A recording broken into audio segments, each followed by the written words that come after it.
Alur pelaksanaan retake. Oke, buat teman-teman, untuk materi ini dikhususkan bagi teman-teman yang lulusan di bawah 2013 yang hadir hari ini. Karena tidak semua yang hadir hari ini adalah institusi dari Wirausaha, tapi ada juga teman-teman yang perawat senior yang dulu mekanismenya belum ada Serpom. Jadi retake ini akan kita bahas untuk teman-teman yang lulusan di bawah 2013. Nah, setelah ini juga ada urusan mutasi STR yang juga dibutuhkan untuk teman-teman nanti ketika Anda sudah bekerja bukan di Kota Samarinda ya, bukan di klinik atau di rumah sakit di Kota Samarinda, maka perlu namanya mutasi. Jadi tetap standby sampai selesai ya. Silakan, Mas Rohman. Oke, saya lanjut di alur pelaksanaan hukum retake perawat. Yang pertama yang harus disiapkan untuk proses UKOM retake perawat atau teman-teman sejawat yang lulusan di bawah 2013, dokumen yang perlu disiapkan soft copy dalam bentuk JPEG ataupun PNG. Yang pertama, foto formal ukuran 4x6, latar boleh latar merah, boleh latar biru, sebaiknya latar merah. Terus soft copy KTP, ijazah, dan transkrip nilai terakhir. Keseluruhan file 1-4 ini atau filenya itu harus kurang dari 300 KB. Jadi kalau 1 MB itu filenya biasanya nggak bisa diupload karena kebesaran.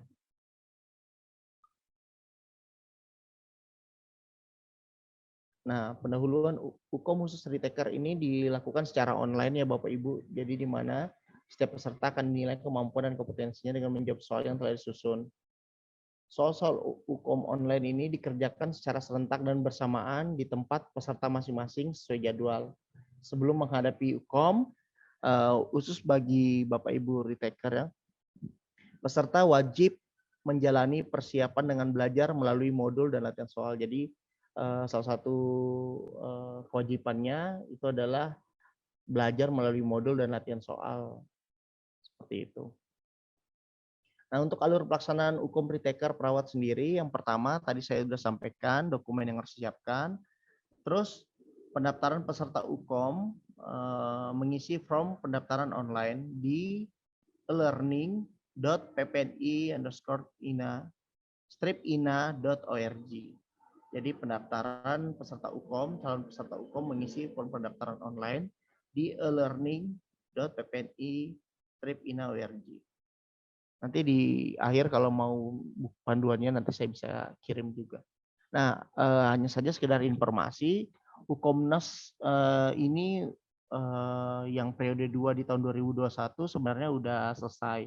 Itu selesainya kemarin di Desember, pelaksanaannya di tanggal 11 Desember, mulai pembukaannya dari tanggal 10 Oktober sampai 11 Desember mulai pelaksanaan hukum retaker. Jadi insya Allah hukum retaker ini akan disosialisasikan setiap tahunnya karena setiap tahun akan diadakan juga. Nah, untuk tahun 2021 yang periode kedua udah terlaksana kemarin tanggal 11 Desember. Nah, setelah melakukan pendaftaran peserta, maka akan ada cek email verifikasi pendaftaran. Yang mana saya ingatkan lagi, ketika mendaftar harus memastikan email yang terdaftar adalah email yang benar dan email yang aktif. Jadi kita harus kembali teliti di sini. Cek email kode verifikasi pendaftaran di inbox atau spam, kemudian konfirmasi kode pendaftaran. Nah, setelah email verifikasi pendaftaran udah masuk, maka kita melakukan pembayaran. Calon peserta melakukan biaya pendaftaran. Nah, setelah melakukan biaya pendaftaran, maka akan verifikasi aktivasi data calon peserta, di mana nanti di situ kita akan diverifikasi oleh panitia penyelenggara UKOM. Nah, setelah melakukan verifikasi, login sebagai peserta dan belajar modul, setelah itu seperti yang saya sampaikan tadi, kita nanti akan latihan soal modul berdasarkan bidang keilmuannya seperti itu. Selanjutnya nanti konfirmasi mengikuti UKOM. Setelah menyelesaikan pembelajaran modul, peserta diminta untuk melakukan konfirmasi pendaftaran mengikuti UKOM. Nah, setelah itu cek email akun UKOM-nya. Jadi nanti akan kembali di email. Biasanya kalau nggak masuk di inbox, bisa Bapak Ibu cek di spam. Nah, selanjutnya memilih TUK dan cetak kartu ujian. Jadi kayak gitu ya Bapak Ibu. Jadi memilih dan mencetak kartu ujiannya. Dan yang terakhir peserta mengikuti UKOM atau mengerjakan soal UKOM. Jadi ini secara garis besar alur mengikuti UKOM Retaker. Tapi untuk penjelasan lebih jelas nanti filenya bisa saya kirim, nanti di situ lengkap banget dalam bentuk PowerPoint, dia jelas banget pemaparan masing-masing per poin seperti itu. Nah, untuk alurnya sendiri, ini yang tadi saya sudah jelaskan, cuman saya kembali menyampaikan bahwa yang pertama, silakan buka browser maupun Google Chrome ataupun Mozilla, ketik alamat URL websitenya ttp://learning.ppni.ina.rg. Selanjutnya klik mendaftar. Nah, habis itu cek data status kepesertaan. Nah, data ini sudah terintegrasi dengan PDDikti. Jadi kita perlu cek dulu kepesertaan kita. Setelah itu kita melakukan pendaftaran peserta. Yang mana pendaftaran peserta ini nanti akan pastikan memasukkan email yang benar dan aktif. Lagi-lagi di sini kita diingatkan untuk memastikan atau teliti saat pendaftaran email. Setelah itu lengkapi formulir identitas, lengkapi data pendidikan dan tempat kerja. Nah, tidak wajib nih bagi yang belum bekerja, jadi sama aja seperti pengurusan PPNI sebelumnya. Selanjutnya juga akan masuk kode verifikasi via email. Nah, masukkan kode verifikasi, login ke halaman UKOM, melakukan pembayaran, klik menu pembayaran akan muncul detail pembayaran, pilih bank yang sesuai. Untuk pembayaran dapat dilakukan mobil banking juga via ATM. Jadi kurang lebih sama prosesnya yang tadi saya sudah paparkan di materi sebelumnya terkait bagaimana proses pembayaran. Setelah itu verifikasi data pendaftaran dan yang terakhir pengembalian biaya pendaftaran. Nah, ini jika peserta ini tidak memenuhi syarat-syarat di atas, maka otomatis biaya pendaftaran akan dikembalikan. Nah, ini tadi kan saya bilang informasikan bahwa wajib untuk mempelajari modul sebagai modal untuk mengikuti UKOM nanti. Jadi seluruh calon peserta diwajibkan melewati tahapan pembelajaran modul. Jika peserta tidak melewati tahapan ini, otomatis tidak dapat melangkah ke tahap berikutnya atau uji kompetensi. Modul pembelajaran itu bidang keilmu, perawatan medikal bedah, maternitas, anak, jiwa, keluarga, gerontik, manajemen keperawatan, gadar, perawatan komunitas. Sama, klik juga situs learning.ppni.ina.org, klik login, proses login, masuk ke halaman petunjuk teknis modul pembelajaran, masuk ke halaman modul, download modul, latihan soal modul, peserta wajib mengisi jawaban dengan benar atau latihan menjawab soal. Jadi kita di sini udah latihan gitu, itu kelebihan dari Retaker. Jadi Bapak Ibu semua diajarkan untuk bagaimana latihan cara menjawab soal. Selanjutnya lanjut ke modul berikutnya. Setelah itu konfirmasi persetujuan mengikuti UKOM. Setelah melewati pembelajaran modul, peserta baru bisa mengikuti ke tahapan mengikuti UKOM. Sebaiknya peserta benar-benar mengikuti dan belajar terkait modul yang disiapkan. Semoga dengan adanya penyelenggaraan Komnas PPNI dapat mengurangi retaker perawat di Indonesia. Oke, jadi Bapak Ibu biar enak saya kasih gambaran.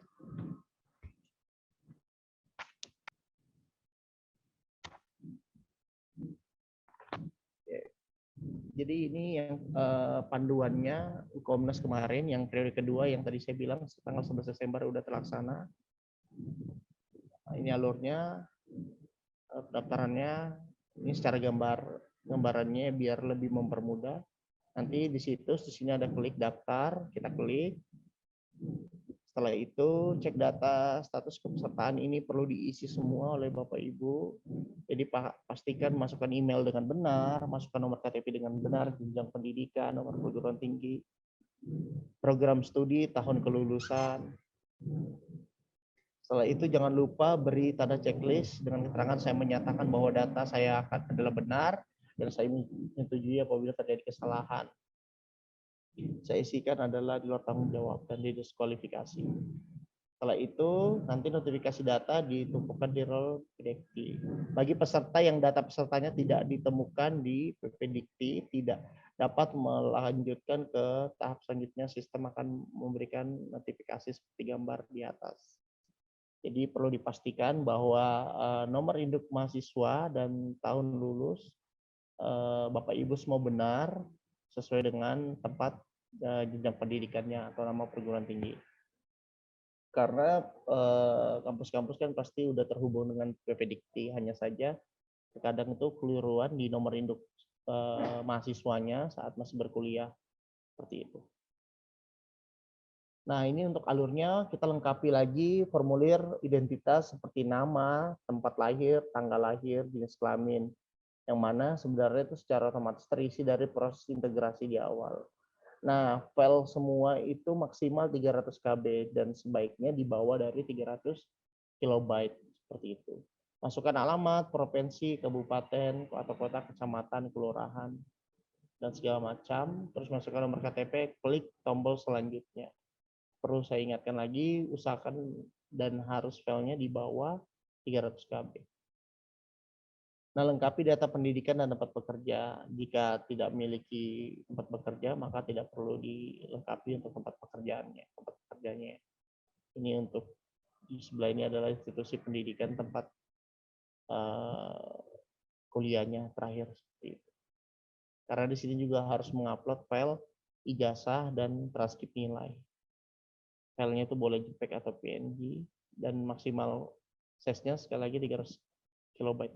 Nah, selanjutnya setelah lengkap datanya, silakan melakukan registrasi.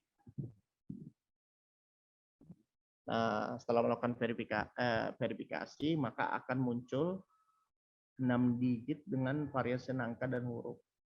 Seperti itu. Jadi ini kode verifikasi di sini, contohnya kode verifikasinya 699FB5. Setelah itu, masukkan kode verifikasi.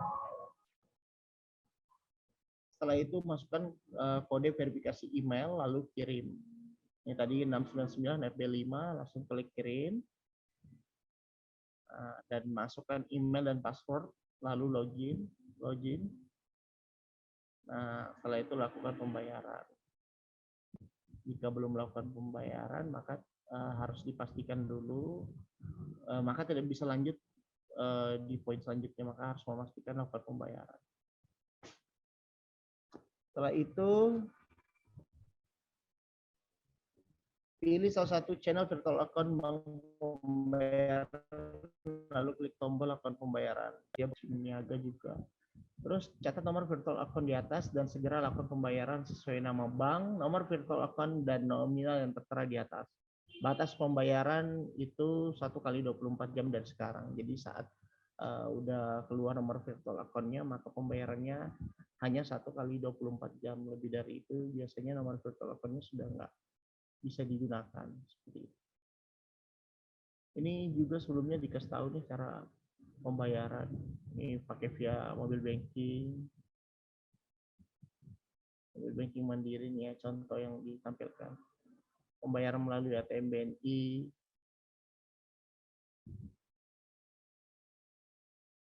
Nih, bukti bahwa telah menerima, makanya harap simpan tanda bukti transaksi.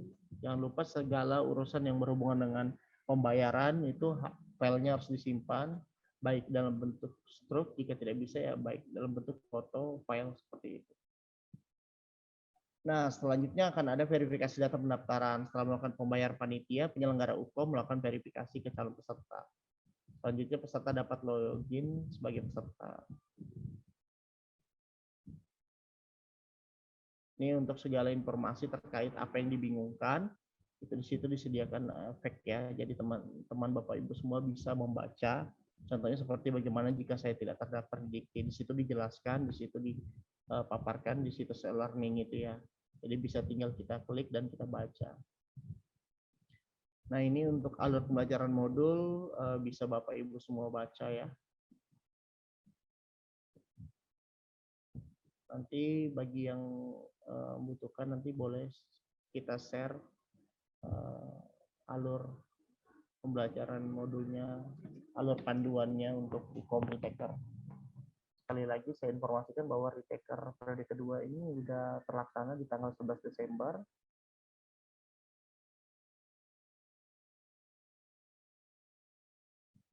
Kita lanjut di Oke, ini materi-materi yang nanti bisa dipelajari ya sebelum retaker. Biasanya nanti satu sistem kalau sudah mendaftar sudah bisa langsung mengakses. Jadi ini untuk materi yang ketiga, dan ini materi yang terakhir adalah materi bagaimana cara proses mutasi. Jadi teman-teman, baik yang fresh graduate ataupun yang khususnya yang fresh graduate atau perawat yang ingin pindah bekerja nanti, yang fresh graduate ini kan sementara belum bekerja, tapi harus membuat nira. Jadi niranya membuatnya di DPK Fasgankes. Tapi kemudian nanti pada saat setelah wisuda nurse, kemudian Anda bekerja di luar kota Samarinda, di luar dari klinik kesehatan atau kecantikan yang ada di kota Samarinda, misalnya di Rumah Sakit AWS atau di Dirgahayu, maka Anda harus mutasi. Jadi bagaimana proses mutasinya? Ini akan disampaikan oleh Nusroman dan menjadi materi yang terakhir. Dan jangan lupa jangan langsung pergi dulu karena nanti ada form evaluasi yang harus teman-teman isi dan ada rencana tindak lanjut yang memang kita akan sampaikan nanti. Silakan Nusroman, materi terakhir.